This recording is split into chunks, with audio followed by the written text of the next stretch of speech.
Bien, vamos a renovar la audiencia. Por constancia que se encuentran presentes los acusados y los defensores, bien, y fiscales también, se autoriza desde ya don Luis Arroyo que pueda hacer abandono de la sala de audiencia. Permanecen los fiscales Tapia y Chifel en estrados. Bien, corresponde entonces recibir los alegatos de clausura. Leiva, corresponde recibir los alegatos de clausura de parte de la Intendencia Regional. Le damos la palabra al abogado Hermosilla. Por una hora, señor Hermosilla, por favor. Gracias, señor presidente. Con su venia,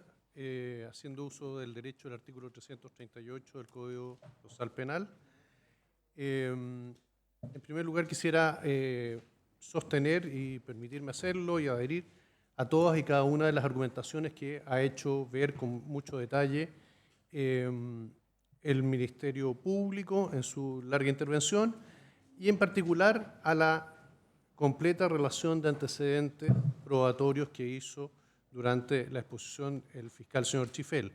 Hago esta prevención precisamente para tratar de acortar la alegación y acoger el planteamiento inicial del presidente en orden a referirnos a las conclusiones que habla el artículo 338 y no a repetirnos respecto del ejercicio ya hecho por parte del señor fiscal. Y nos parece que desde ese punto de vista lo que hemos escuchado y lo que hemos sostenido da cuenta de haber cumplido con aquello que tanto nuestra parte como el Ministerio Público y el querellante particular propusimos en la audiencia de apertura y al mismo tiempo, desde el punto de vista del fondo, nos parece que la hilación completa de toda la prueba referida en esta causa permite derrotar y su ponderación permiten derrotar la presunción de inocencia que ampara hasta este momento a los imputados, a los acusados de esta causa y a su vez también permite al tribunal llegar a la convicción, más allá de toda duda razonable, que nos encontramos ante un hecho acreditado de carácter terrorista, respecto del cual ha habido participación en calidad de autores a los acusados señalados en la acusación. Aquí, tal como lo ha señalado el fiscal señor Chifel, hemos estado en presencia durante más de 2 meses de un juicio, o prácticamente 2 meses, de un juicio en el cual se ha recibido prueba de toda naturaleza, tanto prueba directa como indirecta. Hemos tenido prueba testimonial, prueba pericial, documental, material, otros medios de prueba, etc. ¿Y qué es lo que se estableció? Se estableció que en la madrugada del 4 de enero de 2013, un grupo de personas, de las cuales se pudo identificar a los acusados ya individualizados en el auto de apertura, concurrieron previo concierto hasta el domicilio habitado por el matrimonio compuesto por don Werner Luxinger y doña Vivian Macay, provistos de armas de fuego y elementos portadores de llama, así como panfletos reivindicatorios con el propósito de incendiar la casa con el matrimonio ya señalado en su interior y con el objetivo adicional de lograr causar temor a un grupo determinado de la población, para de este modo, elemento que nos parece muy importante, lograr o empujar a que ellos abandonaran sus lugares de habitación ubicados en el sector Tres Cerros, en la zona aledaña a la ciudad de Temuco. Se logró establecer además en este proceso que el temor provocado por este hecho y otros de similar naturaleza afectan a agricultores de la zona, campesinos del sector, habitantes de esta zona, los cuales a partir de este hecho e incluso de algunos anteriores debidamente descritos en la prueba testimonial que se presentó,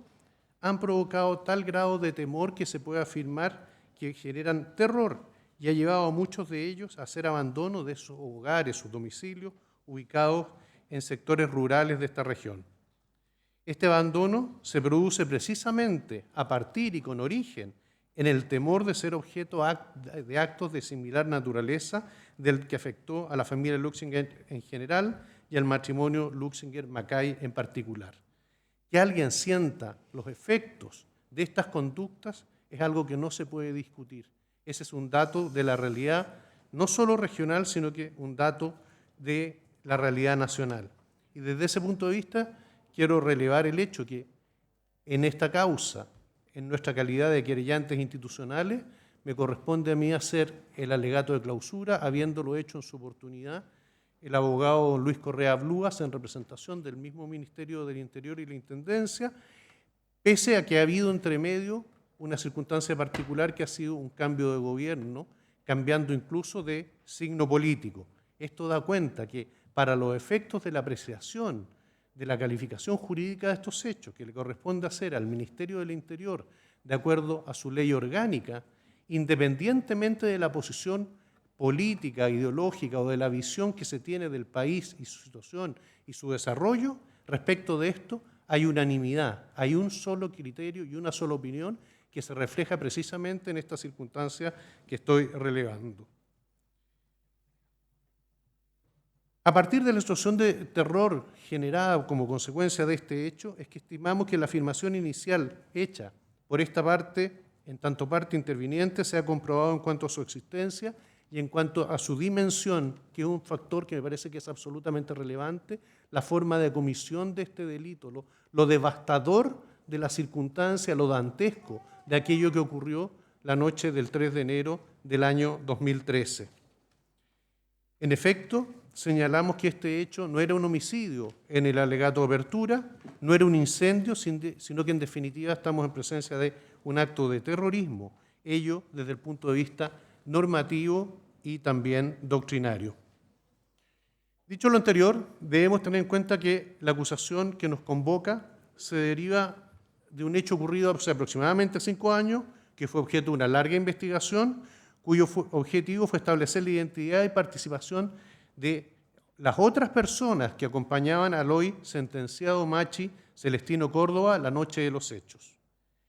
Desde esta misma perspectiva es que necesariamente surgieron dos tipos de investigación. Una, que fue la consecuencia de la flagrancia en la cual fue privado de libertad y que fue encontrado el Machi Celestino Córdoba, cuando su cuerpo fue ubicado herido en el Fundo Palermo Chico, y además con claras señales de haber participado en los hechos que anteriormente habían significado la muerte del matrimonio Luxinger-Macay y que hoy lo tienen cumpliendo una condena de 18 años de privación de libertad. Y por lo mismo, una es esa investigación que se desarrolló precisamente teniendo en cuenta la situación del imputado de aquella época, el señor Córdoba, el Machi señor Córdoba, y otra, y que dice relación a flagrancia, y otra es la investigación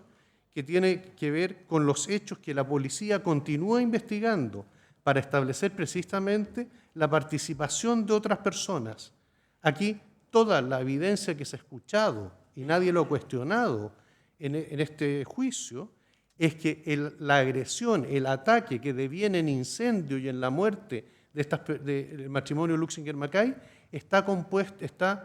conformado por un grupo de personas organizadas que actúan de distintas maneras, en distintos lugares, cumpliendo funciones diversas. Esa perspectiva, esta línea de investigación surge a partir precisamente de los hechos que son consecuencia de la labor policial que se generó a partir de la misma noche en que ocurrieron los hechos que motivan la calificación, que motivan la prosecución de este juicio. Dentro de los elementos criminalísticos que tiene en cuenta la policía en su momento para los efectos de llevar adelante esta investigación, uno de los elementos que se lleva adelante es aquella línea que está constituida y conformada esencialmente en lo que podríamos llamar el testimonio de José Paralino, que fue precisamente aquella que hemos escuchado en estas audiencias. Pero de ello no puede concluirse que la existencia de diversas líneas investigativas, como es obligatorio desde el punto de vista criminalístico, en cualquier caso, más uno de esta magnitud, pueda generar o concluirse de ahí que existe algún fundamento para la duda razonable que exige la ley. Es solo una cuestión de ese orden, de un orden técnico criminalístico, que se termina desvirtuando precisamente cuando se acredita que aquella que tiene mayor sustento en la realidad y probatorio es aquella que es la que constituye el fundamento de la acusación de autos. Aquí se ha cuestionado, y probablemente se va a seguir cuestionando por parte de las defensas, que no existe prueba directa en esta causa, lo que es absolutamente inexacto, y que solamente nos encontramos en presencia de indicios, lo que es efectivamente hace alusión a una circunstancia que es relevante, que ya el Ministerio Público ha hecho presente. Efectivamente, aquí hay prueba directa, hay testimonios, hay peritajes, hay evidencias que dicen relación con aquello que se llama prueba directa, pero también existen indicios que son una prueba tan relevante como la prueba directa, de tanto valor o peso probatorio para el tribunal y que tiene que ser interpretada y analizada por el tribunal en su conjunto, tanto unas como las otras, para los efectos de poder llegar a aquella conclusión que el tribunal en su momento nos dará a conocer en su veredicto con posterioridad en la sentencia. Desde ese punto de vista, las declaraciones prestadas por el acusado Peralino fueron tomadas, a nuestro entender, ante autoridades idóneas como funcionarios del Ministerio Público y como testigos constituidos por 2 policías de la PDI. Y esas declaraciones son sostenidas, están contestas y están reafirmadas por las pruebas obtenidas previo a ello y con posterioridad a esas mismas declaraciones. En esta parte, el tribunal espero que concuerde con esta parte en cuanto que existen una serie de delitos respecto de los cuales, por su propia naturaleza, existe dificultad para obtener prueba directa. El mejor ejemplo de ellos son los delitos de orden sexual, que en general tienen precisamente esta característica, que no se cometen en circunstancias que pueda accederse fácilmente a pruebas testimoniales o de otra naturaleza. Aquí la circunstancia fue precisamente eso, y a eso me refería con lo dantesco del método comisivo, que es que aquellos que fueron testigos y víctimas de los hechos hoy día no están aquí para hablarnos ni para señalarnos lo que ocurrió, salvo la voz de doña Vivian Macay, que nos empieza a describir lo que con posterioridad terminaría dramáticamente en su propia muerte. No hay que olvidar ni por ningún segundo que las únicas y reales víctimas de este caso son el matrimonio Luxinger-Macay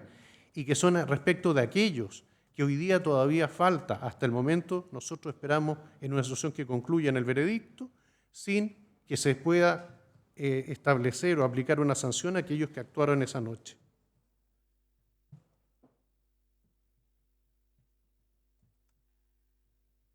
A nuestro entender, existen todos los elementos, precisamente en el análisis concordante de toda la prueba, que más allá de la falta de precisamente de la declaración de los testigos víctimas, hay prueba científica, hay prueba directa que junto con la prueba indiciaria permite establecer la existencia del hecho típico y adicionalmente la responsabilidad de los imputados.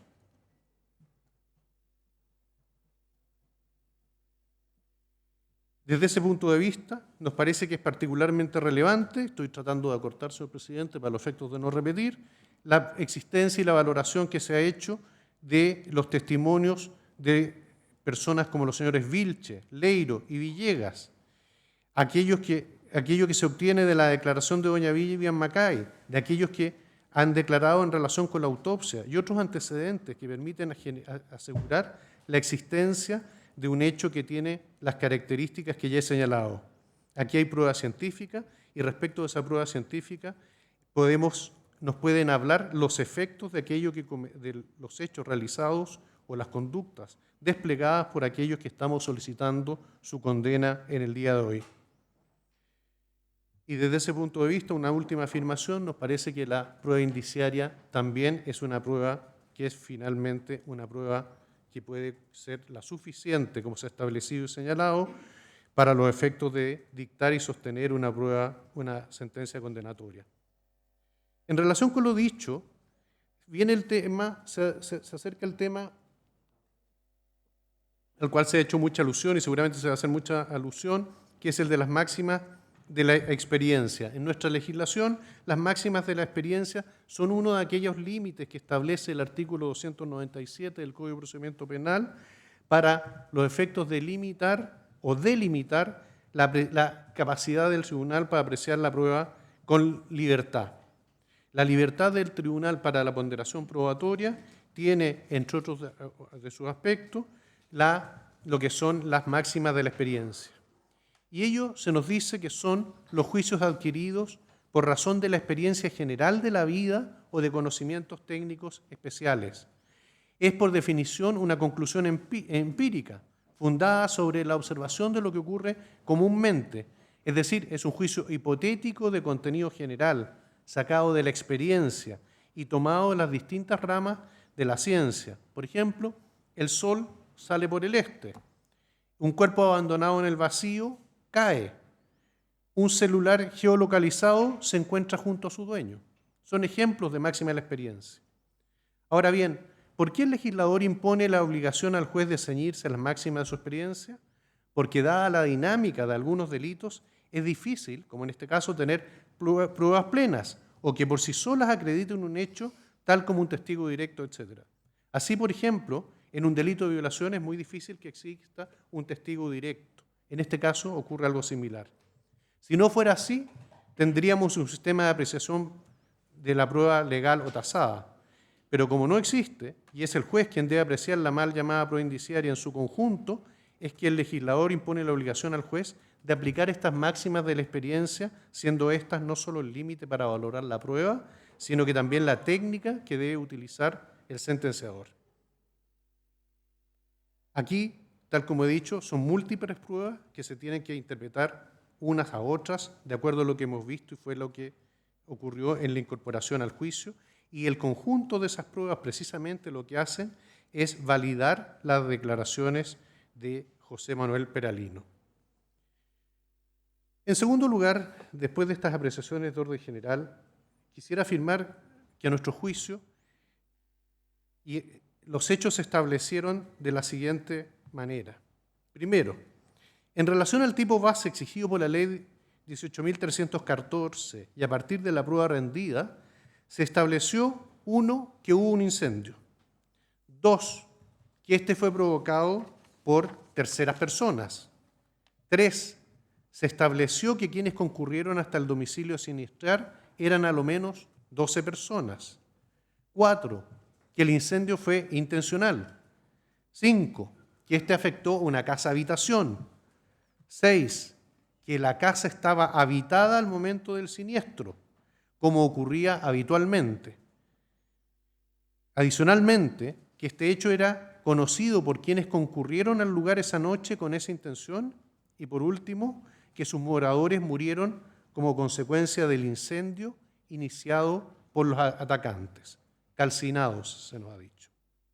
Esto fue probado por medio de 1, prueba material consistente en fotografías que muestran el sitio del suceso, así como el estado en que quedó el mismo, lo que en términos generales nos muestran una casa-habitación de las víctimas totalmente destruida por la acción del fuego, quedando únicamente en pie aquello que no pudo ser materialmente afectado por este. Corroborado todo esto por los dichos de la perito Silvia Figueroa Carvajal, quien nos ilustró en torno a la causa del incendio, foco y la funcionalidad. Esto además por lo expuesto en estrado por don Felipe Mondaca Sarriá. 2, por medio de la prueba testimonial de quienes llegaron al sitio del suceso y constataron por sus sentidos el hecho de que el inmueble estaba siendo consumido por acción del fuego, como por ejemplo la testimonial de los peritos que concurrieron esa noche al sitio del suceso, don Juan Vega Norambuena, Rodrigo González Roja, Cristian Lizama López, la ya nombrada señora Silvia Figueroa Carvajal, Máximo Castro Aedo, Luis Espinosa González.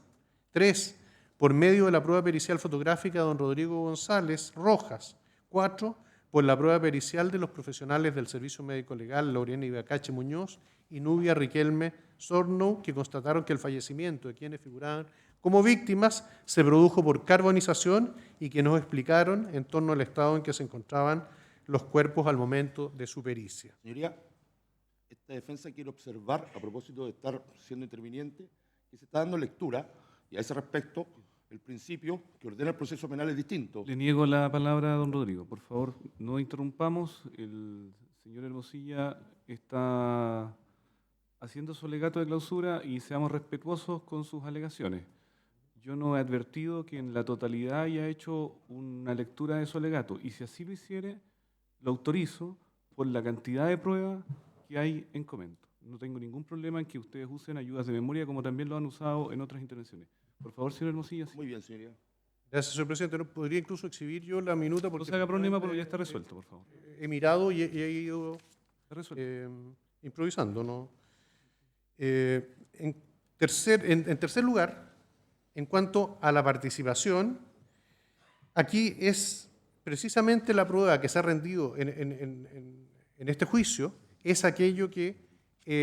tiene que conducirnos a derrotar la presunción de inocencia y, precisamente a nuestro entender, la prueba testimonial, pericial y la material presentada en estrados es la que nos permite justamente, y teniendo que lamentablemente reiterar algo de lo señalado por el Ministerio Público, nos permite llegar a las conclusiones que afirman la culpabilidad de aquellos que han sido acusados en esta causa. En primer lugar, quisiéramos decir en relación con esto que es un error considerar que la única prueba de cargo en esta causa está constituida por la declaración del acusado Peralino. Respecto de él se produce una situación particular, que es que su testimonio o sus declaraciones prestadas en su momento han sido cuestionadas tanto en su contenido como respecto a quién las emite. Aquí, desde el punto de vista de lo que se ha escuchado, se cuestiona el haber sido presionado, se afirma que después se desdijo y adicionalmente se pone en duda su capacidad testimonial. Todas esas interpretaciones son contradictorias entre sí, no pueden sostenerse todas simultáneamente y todas al mismo tiempo. No ha habido ninguna prueba que hable de coacción a premios ilegítimos o alguna circunstancia de esa naturaleza. Por el contrario, los propios fiscales que participaron en aquellas oportunidades han dado cuenta, hasta en la audiencia de hoy, de en qué consistió y cómo se desarrollaron esas actuaciones que devinieron en las declaraciones de quien hoy día, haciendo uso de su derecho, no ha prestado declaración en estrado, pero sí hemos podido conocer, y el tribunal ha podido conocer, y está dentro de la información que tiene que evaluar, aquella declaración prestada circunstanciadamente por los testimonios de oídas de parte de los funcionarios de la PDI que estuvieron en aquellos momentos en que Peralino hizo esas declaraciones.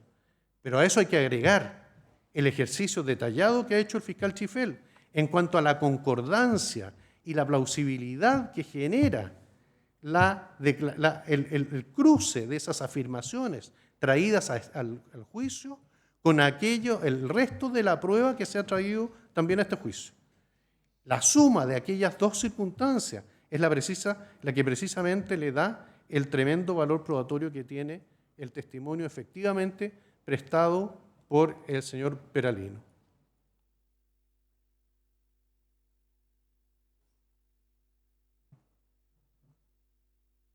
Respecto a las declaraciones prestadas por los señores Villegas y señores Vilches, quiero llamar la atención además acerca de lo pormenorizado que fue el testimonio prestado por ellos. Y respecto de las declaraciones, estoy aquello que ha dicho ya el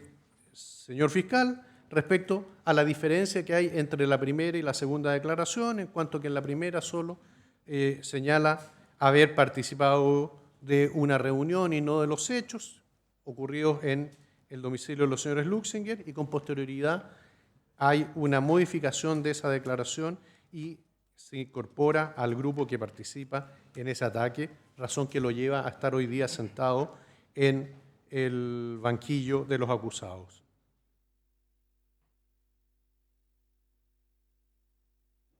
Lo mismo es importante y es relevante para los efectos de evaluar las declaraciones, según se ha señalado con detalle, de los testigos Marcos Gaete Truán y Carlos Ramírez Lagos, quienes depusieron en torno a las diligencias realizadas en que participaron uno como miembro de la CIP y el otro como integrante de la ABOCAR de Carabineros de Chile. Específicamente en la conclusión de que los rastros salían del sitio del suceso y se dirigían en dirección de la casa de la Machi Francisca Linconao. También es relevante a estas alturas, en esta parte de mi exposición, la declaración del testigo Patricio Grimaldi, funcionario de la PDI, quien confecciona el set y explica cómo lo hace y da elementos técnicos respecto de esa actuación, quien confecciona el set de fotografías que se le exhiben en su oportunidad al señor Peralino. También declararon los señores Luis Alberto López Carmona y Omar García Ferrier, funcionarios de Carabineros. El primero fue el que detuvo al Machi Celestino Córdoba, herido a bala luego de haber participado en este atentado. El segundo es aquel que refiere a haber recorrido las proximidades del sitio del suceso y es aquel que señala y describe el encuentro que tuvo con una persona que se encontraba armada, con el rostro semicubierto y que utilizaba ropa oscura para desplazarse. Declaró también en esta causa don Iván Rubilar, analista en geolocalización y tráficos telefónicos, quien nos ilustró detallada y técnicamente respecto a lo que son la triangulación de llamadas y aquello que permite hoy día el desarrollo tecnológico, indagar respecto a las conexiones entre los equipos celulares y las antenas que permiten el funcionamiento de ese sistema de comunicación y que particularmente es relevante respecto a las circunstancias de don José Tralcalcoche, Luis Tralcal-Quidel, Francisca Linconao, la Machi Francisco Linconao y don José Peralino Huinca. Toda aquella descripción ha sido detalladamente expuesta por el fiscal señor Chifel y nos marca la presencia, en algunos casos a mucha distancia de sus domicilios, de comunicaciones que utilizaban las torres de telefonía de celulares que están vinculados con estas personas.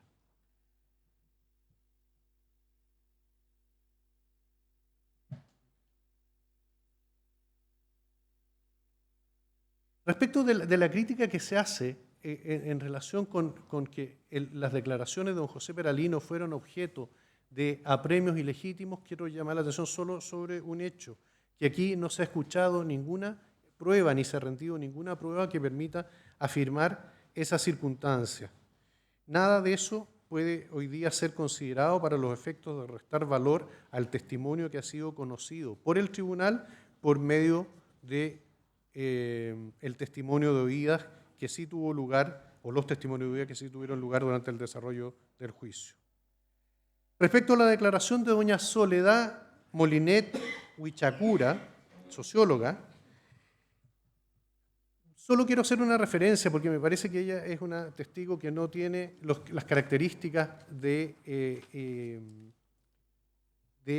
independencia para los efectos de ser tomado en cuenta su testimonio, es que ella lo que describe es una reunión o una visita al Instituto de Derechos Humanos donde hay un abogado de apellido Rabanal quien lo que señala finalmente es que el señor Peralino, más que ser una víctima de los hechos que relatan, es un imputado de lo mismo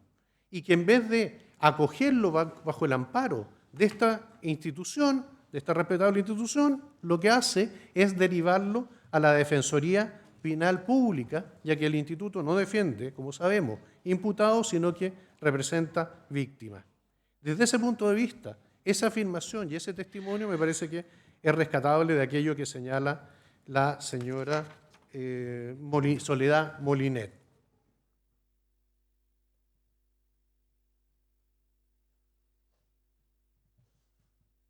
Es curioso que además, respecto de aquello que ocurre de esta afirmación de apremios ilegítimos, no haya habido después o con posterioridad un seguimiento o el levantamiento del tema desde el punto de vista de su investigación y de su sanción correspondiente de haber sido efectivo. En esta causa, por lo demás, ha guardado silencio el señor Peralino. La participación, además, en segundo lugar, fluye además de todos los elementos que han sido periciados por la policía, que han sido descritos por el Ministerio Público, que son concordantes con las declaraciones de Peralino. Entre ellos se encuentra además la declaración del carabinero Francisco Muñoz respecto de aquellos elementos que encontró en su oportunidad en un juicio y en una circunstancia que es concordante con esta, que es la detención del Machi Córdoba Tránsito, en cuyo domicilio habían armas y panfletos y una serie de elementos que en su momento también fueron tenidos en consideración para los efectos de su condena.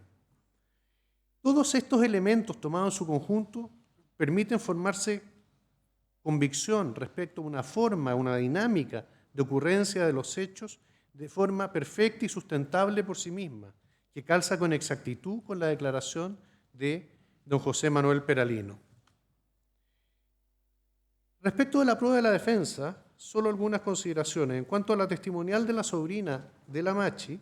de su hermana, la señora Juana, estimamos que no pueden ser valoradas ya que legítimamente están hechas sin el rigor debido y de manera legítima. Ellas declaran desde un interés de preservar los derechos de la Machi y del cariño que sienten por ella.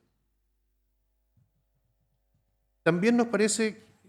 criticable la idoneidad de la declaración de don José Díaz Fernández, sacerdote católico,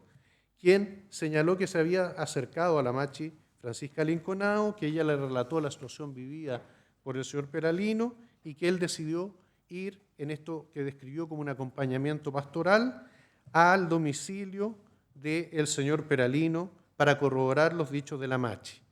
Esta persona nos parece a nosotros que tiene y mantiene un comportamiento, o ha descrito un comportamiento particularmente evidente a partir de su contrainterrogatorio, que le resta toda credibilidad a partir de una parcialidad manifiesta. Pero además se permitió hacer algunas afirmaciones que no se pueden dejar pasar, como que existe en el señor Peralino una sintomatología de haber sido torturado o a lo menos apremiado. Señaló que quedó profundamente preocupado por él, pero al mismo tiempo señaló que no lo vio más. En relación a las declaraciones de don Nelson Catrilaf, así como la del propio acusado Sabino Catrilaf, resulta, y a la versión que se desprende respecto de ellos, resulta inverosímil el que no se nos entregue evidencia o prueba respecto de las afirmaciones que ellos hacen y que perfectamente, de ser efectivas, los exculparían de los hechos que se les imputan, puesto que sostienen haber estado a la misma hora que ocurrieron los hechos motivos de esta investigación en un lugar distinto en el cual existen cámaras de filmación o existen testigos con los cuales habrían estado realizando transacciones comerciales propias de su actividad agrícola. Nada de eso se le permitió conocer al tribunal, lo que habría resuelto de una manera bastante simple su inocencia en este caso. Las afirmaciones hechas en consecuencia por ellos y la prueba constituida con posterioridad a los hechos resultan ser poco creíbles. Respecto a las declaraciones del perito Cavieres en relación a la geolocalización, vamos a estar aquello que ha señalado el Ministerio Público, lo mismo respecto a la declaración de la psicóloga señora Condemarín, quien no tiene precisamente una experiencia mayor en testimonio respecto de personas adultas. Ella tiene una particular experticia en materia de delitos en que las víctimas son menores de edad y en delitos de una naturaleza distinta a este. En todo caso, ella en ningún momento su testimonio hace alguna afirmación que permita dudar respecto a la capacidad o a la existencia de una declaración de Peralino.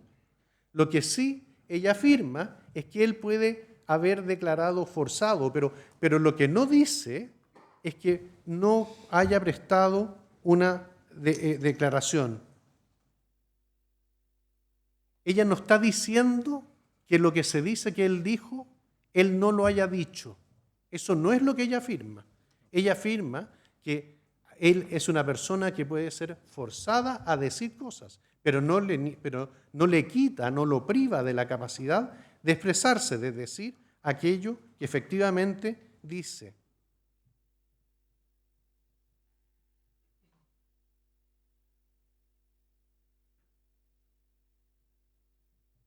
Respecto del resto de las pruebas generadas por las defensas, como peritaje geográfico, antropológico, incluso el psicológico presentado por las defensas, estamos aquellos que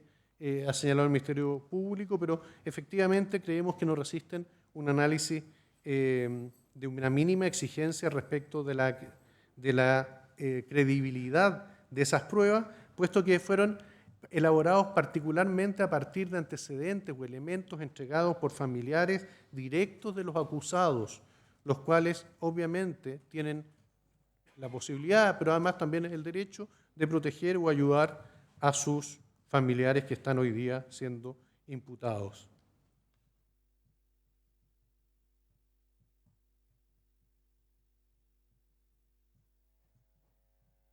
Quisiera referirme a un elemento distinto a continuación, que es el elemento subjetivo contenido en la Ley 18.314. Reiterando que me he saltado gran parte de las referencias a las pruebas precisamente por el análisis detallado que ha hecho el Ministerio Público. La hipótesis que está propuesta inicialmente en la acusación es la del delito de incendio de la Ley 18.314. En este caso estamos en presencia de un incendio con resultado de muerte y respecto del cual nosotros creemos que concurre el elemento volitivo especial propio de la Ley 18.314, es decir, que se realizaron estas conductas con la intención precisa de provocar temor en la población o en un grupo determinado de ella. ¿Por qué decimos que esto se encuentra acreditada, esta afirmación hecha en el auto, en las aperturas, se encuentra acreditada? Porque ese elemento especial que exige la Ley 18.314 se acredita primero con la existencia de un incendio, segundo con la existencia con la afirmación y la claridad que tiene el tribunal a estas alturas, entiendo yo, de que el tribunal no fue accidental, sino que fue provocado por la acción de terceras personas. Se estableció además la concurrencia al lugar, en tercer lugar, de ocurrencia del incendio de un numeroso grupo de personas, de más de una decena, que ellos causaron e iban preparados para causar el incendio y que en consecuencia fue un incendio intencional. Ahí empieza a concurrir la presencia y empezamos a estar en presencia del dolo necesario para los efectos de acreditar la figura que nosotros imputamos. Que el fuego fue aplicado a una casa-habitación en la noche, cuando sus moradores se entienden que están descansando o a lo menos durmiendo, sabiendo ellos que se encontraba habitada, tanto que se produce una confrontación con la utilización de armas de fuego recíprocas desde adentro y hacia la casa-habitación. Y ese hecho da cuenta que ellos, cuando prenden el fuego, están completamente conscientes que adentro hay personas que se encuentran vivas. Y al mismo tiempo, esa circunstancia, el lugar escogido, la fecha escogida para realizar esa agresión,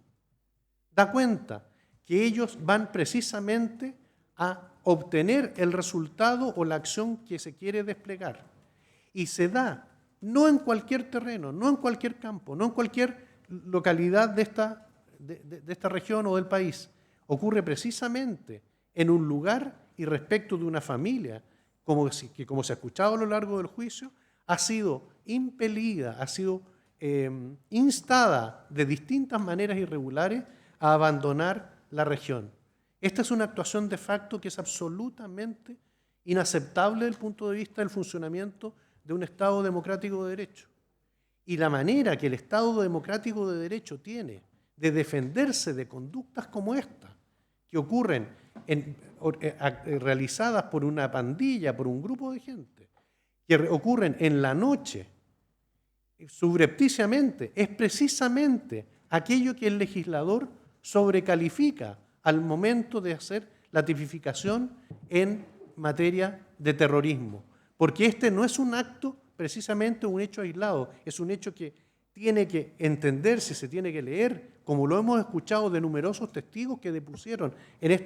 ante este tribunal, en una circunstancia en la cual es perfectamente posible entender que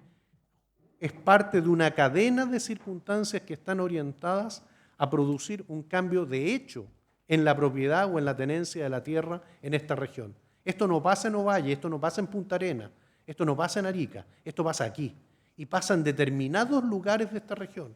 Y pasa respecto de personas que han estado actuando durante los últimos años en forma sistemática, precisamente pretendiendo el desplazamiento de aquellos que hoy día son los legítimos dueños de ciertas tierras para que las abandonen y hagan abandono de la región. No puede imaginarse una circunstancia más precisamente aterradora que aquella que se planificó para esa noche, que es quemar vivas a unas personas de edad que se encuentran en un cierto domicilio. No puede imaginarse, y por eso usé la expresión relativa al Dante. Y en ese sentido, las declaraciones de Emilio Taladriz, la declaración de doña Cintia Macay, la declaración de don Jorge Luxinger, de don Jaime Luxinger, de don Gastón Camino Hondo, de don Marc Luxinger, son todas declaraciones contestas respecto a la descripción de un hecho que hoy día todas aquellas personas que viven en esta región conocen. Todas aquellas personas que viven en esta región conocen. Se sabe, y precisamente por la capacidad comunicativa que tuvo el acto desarrollado aquí, que a partir de, a lo menos esa fecha, hay ciertas zonas o lugares de esta región respecto de los cuales puede pasar cualquier cosa. Cualquier cosa significa que uno se rompe la paz social necesaria para poder vivir, se rompe la mínima seguridad que nos tiene que dar el Estado para poder llegar a nuestro domicilio y poder descansar durante la noche. Se rompe cuando efectivamente no es simplemente una algarada, no es simple grito o disparos al aire, es cuando se agrede a mansalva, en grupo, a una casa y a la cual se le prende fuego, no permitiendo a sus moradores salir, sabiendo que se encuentran adentro, sabiendo que son personas de edad. Eso es precisamente lo que nosotros escuchamos de los testigos a los cuales he hecho referencia recién y que he enumerado y que he dado sus nombres recién, y los cuales declararon con detalle, incluso diciendo que efectivamente ese día correspondía a un día más del aniversario de la muerte lamentable del joven Matías Catrileo. Esa circunstancia precisamente es uno de aquellos indicadores que aquí no hay una actuación que simplemente su antijuricidad se vea subsumida en las figuras comunes del incendio, del homicidio, cualquier figura del delito común. Eso es lo que nos lleva a la especialidad de la norma de la ley antiterrorista, aquella secuela que se genera con posterioridad en el grupo social, aquel mensaje que se le manda a toda la sociedad o a una parte de la sociedad, que es precisamente a los habitantes de esta zona que se encuentra en este conflicto. Ninguna justificación histórica, ninguna justificación de ningún tipo autoriza en un Estado democrático de derecho a actuar de esta manera. Si esto fuera así, impera la ley de la selva. Y si esto fuera así, se derrumba el Estado de Derecho. Y el Estado de Derecho está establecido en favor de todas las personas, de las que están sentadas como acusados, de los tribunales y de aquellos que estamos en la parte acusadora. Todos, pero también las personas que hoy día están trabajando en un campo, también las personas que van por un camino, y también, por cierto, de aquellas personas de mayor edad que en la noche se alojan a sus domicilios. Aquí hay una zona que está afectada y hay actividades que se encuentran afectadas. La actividad de los agricultores del sector Niágara, Tres Cerros, General López. Aquí respecto de ellos, lo que se pretende y se ha sostenido y hay que interpretar precisamente conforme a las máximas de la experiencia. Lo que se pretende es que haya un sector de la población que abandone sus actividades y abandone los lugares donde viven.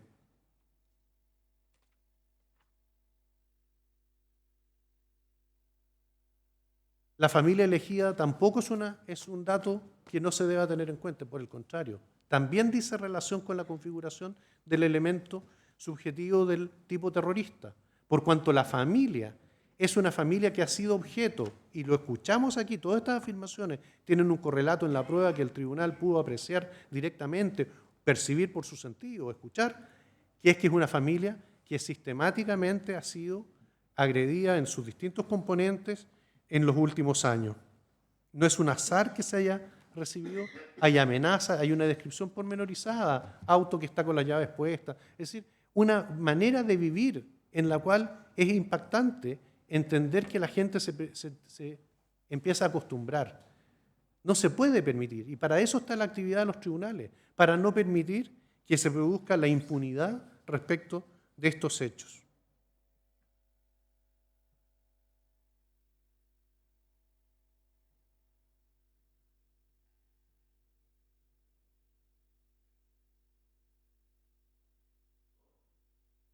Quisiera terminar esta exposición, señor presidente, diciendo que desde el punto de vista de la calificación de terrorista, en cualquier acepción que se haga de él, desde el punto de vista doctrinario, tanto en Chile como en la literatura comparada, es precisamente un caso que es y puede ser completamente paradigmático. Aquellos que se organizaron esa noche para realizar esta actuación, que eligieron esa fecha, que eligieron los medios, que eligieron el momento, son las personas que hoy día deben ser sancionadas por parte de este tribunal. Nuestra conclusión como representantes del Ministerio del Interior y en el mandato que tenemos de parte de la autoridad es precisamente hacer presente la postura de la Intendencia de la Araucanía y del Ministerio del Interior de la República de Chile en orden a que aquí nos encontramos en presencia de un acto que tiene que ser sancionado con el máximo rigor de la ley respecto de todos aquellos que se encuentran acusados en la causa. Nada más. Muy bien. Por concluido entonces el alegato de la Intendencia y del Gobierno Nacional, damos la palabra al querellante, representante de la víctima, y no sé, mire, ok, vamos a hacer un receso de 5 minutos, aprovechando también para que usted pueda reordenar ideas y ordenar su argumentación en base a que quedó al final, ¿no? Bien. Señoría, yo me tengo que retirar. Ya autorizada y la codefensa la asume don Rodrigo Román y don José Luis, como ha sido costumbre ya en estas audiencias.